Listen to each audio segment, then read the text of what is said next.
औज़ु बिल्लाहि मिनश शैतानिर रजीम बिस्मिल्लाहिर रहमानिर रहीम नामुद सल्लल्लाहु अलैहि रसूल करीम अम्मा बाद प्रिय देशवासी प्रवासी भाई बोनेरा ও বিশ্ববাসীগণ আসসালামু আলাইকুম রহমতুল্লাহি ওয়া বারাকাতুহু। আজ 24শে জুলাই পবিত্র বৃহস্পতিবার দিবগত শুক্রবারের রাত এশা নামাজ পড়ে আমি বক্তব্য রাখছি। আজ বাংলাদেশ তথা বিশ্ব বিভিন্ন সংকটের মাঝে আছে। চতুর্দিকে যে খবরাখবর দেশ দোদুল্যমান আছে। আপনারা সবাই এই শুক্রবার আল্লাহর কাছে দোয়া করুন, হে আল্লাহ তুমি বাংলাদেশে হযরত ওমর ফারুক রাদিয়াল্লাহু আনহু একজন নেতা দাও এবং তার উপযুক্ত সঙ্গী সাথী দাও, তিনি শুধু বাংলাদেশ নয় গোটা বিশ্বকে শান্তির পথে নিয়ে আসতে পারেন। তিনি হবেন শিয়ালের মতো অত্যন্ত দ্রুত বুদ্ধিমান এবং সিংহের মতো সৎ সাহস।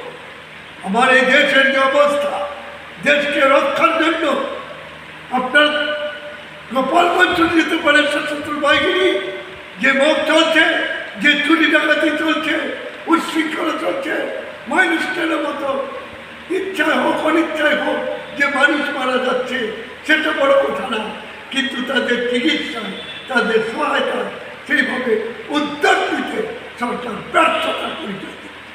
অযোগ্য উপদেষ্টাতে পরিহার না করে ডক্টর ইউনূস সাহেব নিজের অযোগ্যতায় কেন প্রমাণ করে দিচ্ছে।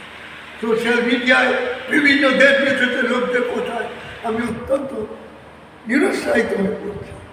এ দেশবাসী সশস্ত্র বাহিনী, আপনারা দেশকে রক্ষায় এগিয়ে আসুন, জনগণের এগিয়ে আসুন, ভালো ভালো লোকদের নিয়ে একটি সৎ সরকারকে আমি এগিয়ে আসুন।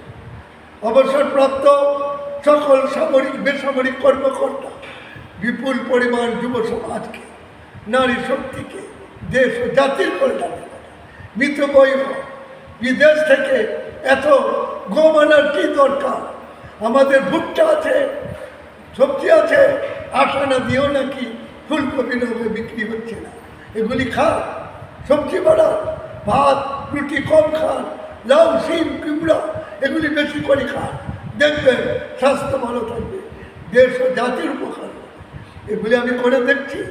72 বছর বয়সে যখন আমি সচেত রয়েছি, 5 ঘন্টা কাছে আমি আলহাজ মোহাম্মদ ফজলুল হক জাতীয় তরুণ সংঘের প্রতিষ্ঠাতা এবং জানি 1 অক্টোবর জাতীয় হাজারীবাগে যে জাতীয় তরুণ সংঘের সৃষ্টি হয়েছিল, আজকে 60 লক্ষাধিক সদস্য।